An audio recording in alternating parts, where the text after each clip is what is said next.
নমস্কার বন্ধুরা, আপনারা দেখছেন আপনাদের প্রিয় আবহাওয়ার আপডেট। আজকে রাতের বিস্তারিত আপডেট নিয়ে রয়েছে বেশ কিছু গুরুত্বপূর্ণ খবর।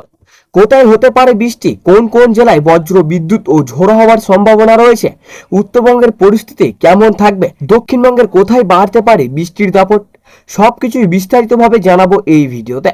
তাই ভিডিওটি শুরু থেকে শেষ পর্যন্ত দেখুন, কারণ আজকের আবহাওয়ার পরিস্থিতিতে বেশ কিছু জায়গায় ভারী বৃষ্টির সতর্কতা রয়েছে। প্রথমেই আসি পশ্চিমবঙ্গের আবহাওয়ায়। আবহাওয়া দপ্তরের সর্বশেষ পূর্বাভাস অনুযায়ী আজ পশ্চিমবঙ্গের বিভিন্ন জেলার বিভিন্ন অংশে বৃষ্টির সম্ভাবনা রয়েছে। কোথাও হালকা থেকে মাঝারি বৃষ্টি, আবার কোথাও ভারী বৃষ্টি হতে পারে। এর সঙ্গে বজ্র বিদ্যুৎ ও দমকা হাওয়ার সম্ভাবনাও রয়েছে। বিশেষ করে উত্তরবঙ্গের পার্বত্য ও সংলগ্ন এলাকায় বৃষ্টির দাপট বেশি থাকতে পারে। দার্জিলিং, কালিম্পং, জলপাইগুড়ি, আলিপুরদুয়ার, কোচবিহার এবং উত্তর দিনাজপুরের কিছু এলাকায় বৃষ্টির সম্ভাবনা রয়েছে। রাতের দিকে কোথাও কোথাও আকাশ মেঘলা থাকতে পারে, হঠাৎ বৃষ্টিও নেমে আসতে পারে। এবার আসি দক্ষিণবঙ্গের আবহাওয়ার দিকে। দক্ষিণবঙ্গে আজও বৃষ্টির সম্ভাবনা রয়েছে। কলকাতা ও তার আশেপাশের এলাকায় আকাশ মূলত মেঘলা থাকতে পারে। দিনের বিভিন্ন সময়ে বৃষ্টি হলেও রাতের দিকে কিছু এলাকায় বৃষ্টির সম্ভাবনা বজায় থাকবে।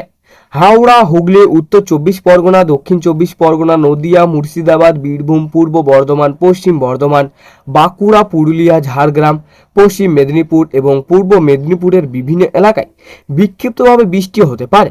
কিছু এলাকায় বৃষ্টির সঙ্গে বজ্রপাতও হতে পারে, তাই রাতে বাইরে বের হলে বিশেষ সতর্ক থাকা ভালো। কলকাতার আবহাওয়া কেমন থাকবে? কলকাতায় আজ রাতেও আকাশ মেঘলা থাকার সম্ভাবনা রয়েছে।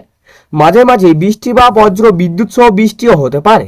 দিনের তুলনায় রাতের দিকে আবহাওয়া কিছুটা স্বস্তিদায়ক হলেও আর্দ্রতার কারণে ভ্যাপসা অনুভূত থাকতে পারে। উত্তরবঙ্গের জন্য বিশেষ খবর। উত্তরবঙ্গের বেশ কিছু জেলায় আজ এবং আগামীকাল ভারী বৃষ্টির সতর্কতা রয়েছে। বিশেষ করে পাহাড়ি এলাকায় বৃষ্টির কারণে কোথাও কোথাও দৃশ্যমানতাও কমে যেতে পারে এবং নিচু এলাকায় জল জমার মতো পরিস্থিতিও তৈরি হতে পারে। দার্জিলিং ও কালিম্পংয়ের মতো পাহাড়ি এলাকায় যারা রয়েছেন তারা আবহাওয়ার পরিস্থিতি দেখে যাতায়াত করবেন। বজ্রপাত নিয়ে গুরুত্বপূর্ণ সতর্কতা। আজকের আবহাওয়া কিছু এলাকায় বজ্র বিদ্যুতের সম্ভাবনা রয়েছে, তাই বৃষ্টি ও বজ্রপাতের সময় খোলা মাঠ, বড় গাছের নিচে বা বৈদ্যুতিক খুঁটির কাছে দাঁড়ানো এড়িয়ে চলুন। বাড়ির ভিতরে থাকলে সবচেয়ে নিরাপদ। এবার দেশের অন্যান্য অংশের দিকে নজর দিই। দেশের বিভিন্ন রাজ্যেও বর্ষার প্রভাব রয়েছে। পূর্ব ও মধ্য ভারতের বেশ কিছু এলাকায় বৃষ্টির কার্যকলাপ সক্রিয় থাকতে পারে। মধ্যপ্রদেশ, ছত্তিশগড় এবং পূর্ব ভারতের কিছু এলাকায় বৃষ্টির সম্ভাবনা রয়েছে।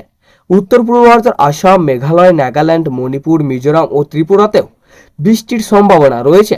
কিছু এলাকায় ভারী বৃষ্টিও হতে পারে, অর্থাৎ দেশের একাধিক অঞ্চলে বৃষ্টির সক্রিয়তা বজায় রয়েছে। এবার আগামী কয়েকদিনের আবহাওয়ার দিকে নজর দেওয়া যায়। আবহাওয়া দপ্তরের সতর্কতা অনুযায়ী পশ্চিমবঙ্গ ও সিকিম অঞ্চলে আগামীকালও ভারী বৃষ্টির এবং বজ্র বিদ্যুৎ সহ বৃষ্টির সম্ভাবনা রয়েছে। তবে পরপর কয়েকটি দিনেই সতর্কতা তাপমাত্রা পরিবর্তন হতে পারে। তাই যারা আগামীকাল সকালে কাজে বেরোবেন, স্কুল, কলেজ বা অন্য কোনো কাজে বেরোবেন, তারা বেরোনোর আগে নিজের এলাকায় আবহাওয়ার আপডেট দেখে বেরোবেন। সবচেয়ে আজকে গুরুত্বপূর্ণ বিষয়গুলো আবার একবার বলে, আজ রাতের পশ্চিমবঙ্গের বিভিন্ন এলাকায় বৃষ্টির সম্ভাবনা রয়েছে। উত্তরবঙ্গের বেশ কিছু জেলায় ভারী বৃষ্টির সম্ভাবনা রয়েছে। দক্ষিণবঙ্গ বিক্ষিপ্তভাবে বৃষ্টিও হতে পারে। কলকাতা ও পার্শ্ববর্তী এলাকায় আকাশ মেঘলা থেকে বৃষ্টিও হতে পারে। কিছু জায়গায় বজ্র বিদ্যুৎ ও দমকা হাওয়ার সম্ভাবনা রয়েছে। আগামীকালও পশ্চিমবঙ্গ ও সিকিমের কিছু এলাকায় ভারী বৃষ্টির সতর্কতা রয়েছে, তাই সবাই সাবধানে থাকুন। বিশেষ করে বজ্রপাতের সময় নিরাপদ জায়গায় থাকুন এবং আবহাওয়ার সতর্কতা মেনে চলুন। আজকের আবহাওয়ার বিস্তারিত আপডেট এই পর্যন্তই। ভিডিওটি যদি আপনার ভালো লেগে থাকে তাহলে অবশ্যই একটি লাইক করুন। আপনার এলাকার আবহাওয়া কেমন রয়েছে তা কমেন্ট করে জানান এবং এমনই প্রতিদিনের আবহাওয়ার আপডেট পেতে চ্যানেলটি সাবস্ক্রাইব করে পাশে থাকা বেল আইকনটি চাপতে ভুলবেন না। আবার দেখা হবে পরবর্তী আবহাওয়ার আপডেটে। ধন্যবাদ। সবাই সুস্থ থাকুন, নিরাপদে থাকুন, ভালো থাকুন।